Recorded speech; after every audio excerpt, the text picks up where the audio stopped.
The desire to retire in your 50s has exploded. Top financial podcasts, YouTube videos, entire movements are all centered around the idea of leaving the workforce decades early. But here's the strange part. While more report that they want to retire early, the average retirement age actually keeps going up. In 1991, Americans retired at age 57 on average. Today, it's age 61. And workers' target retirement age has increased from age 60 in 1995 to age 66 today. So what's going on? Why are all the resources centered around early retirement not leading to action? After working with dozens of people who do retire in their 50s, I've noticed 4 specific fears that stops people in their 50s from retiring even when the math works. So today I'm walking through the 4 retirement fears the happiest retirees stop believing once they hit age 50 and how they overcame them.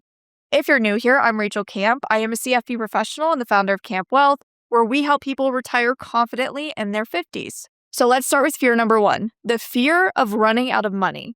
According to BlackRock's 2025 Read on Retirement, 2/3 of savers worry that they will run out of money in retirement. That is a 10% increase compared to just last year.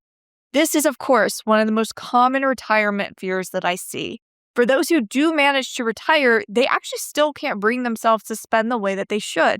In a study published in the Journal of Financial Planning titled Spending in Retirement, Determining the Consumption Gap, they found that retirees in the top percentile of wealth were spending nowhere near an amount that would place them in danger of actually running out of money.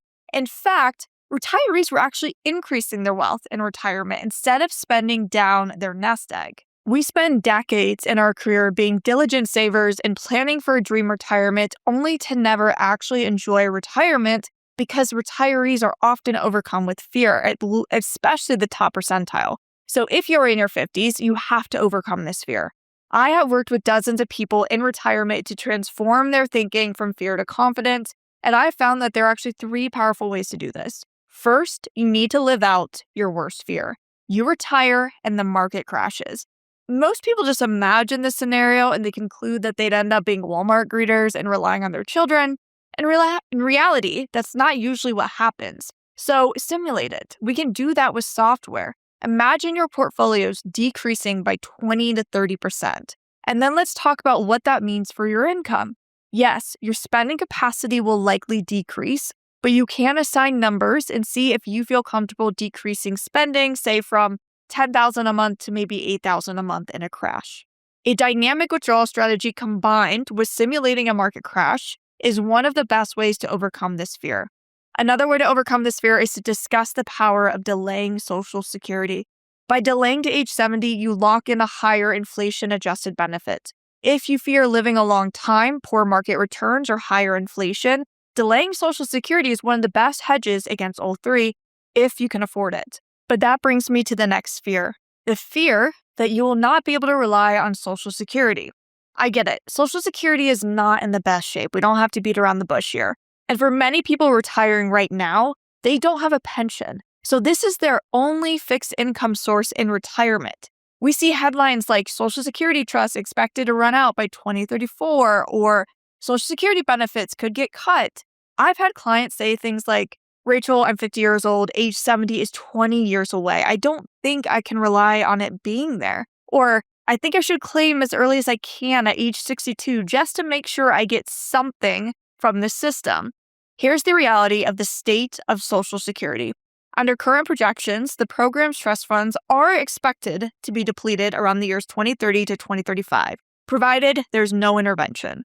But Social Security is primarily funded through ongoing payroll tax revenue. That's FICA tax, not the trust fund reserves, not the primary source of funding. Meaning, while it may be on an unsustainable path for full benefits, it's not on the path to complete collapse in your lifetime.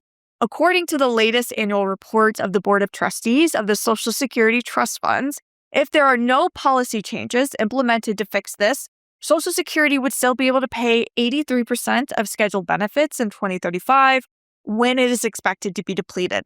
That figure would come down to 73% of scheduled benefits by 2098 or 73 years from now. Again, if no reform occurs. So for my clients who have overcome this fear, we have done so through providing this important context and then modeling out that worst case scenario.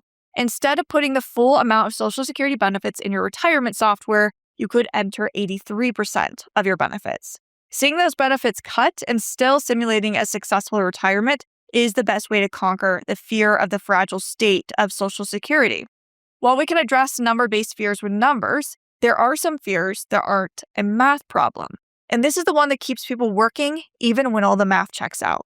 That is the fear that you will lose purpose. More specifically, the fear of irrelevance, social isolation, and a loss of structure. What I've noticed with my clients is not so much a loss of satisfaction from work directly, but satisfaction with what work provided indirectly.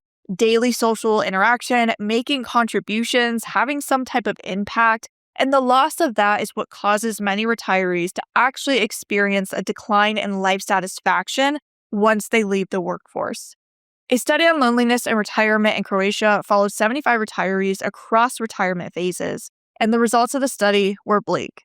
They showed UCLA loneliness scaled scores increased significantly from pre to post-retirement, peaking 1 year after retirement. In particular, emotional loneliness or feelings of isolation rose sharply, while social loneliness increased gradually. In the UCLA loneliness scale, the response to "I feel isolated from others" showed the largest increase post-retirement. There are several retirement studies with results just like this, and it emphasizes the need to find structure, emotional support, and social interactions outside of work when you decide to retire. So this fear is real, and the impact on your health is substantial, but it doesn't mean that there are no solutions. I work with retirees every day who are much happier with their daily lives in retirement than they were while they were working. But the difference is that these retirees put in the work to replace what is lost when you retire. Some retirees started this plan while they were still working, and they took time to write down this plan with 3 key elements. First, how they will implement structure, so what time they will wake up, when they will eat, what they will work on. 2 is how they will replace social interaction, listing who they will see and how often they will see them. And 3, replacing contribution to the world. So volunteering, helping with grandchildren, joining a pickleball or a book club. And a bonus element I've seen the happiest retirees have is how they will challenge themselves. So learning or relearning an instrument, taking a language class, getting into pottery or another new hobby that interests them. Other retirees decided to do a phased retirement, slowly stepping back from work so they could actually test their retirement life before fully retiring. I'm seeing this one more and more.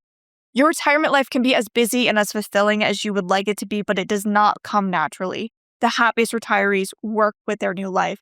Now, the early phase of retirement or the go-go years represent a really exciting time, but many working people worry about the later phases of retirement when things slow down and health may start to decline. The cost of healthcare is retirement fear number 1, and this keeps a ton of people working. Retirees actually mention healthcare costs as their top retirement concern over running out of money and inflation. Health insurance in the US is a hot topic right now. Marketplace, the state of subsidies, is going to have a real impact on early retirees.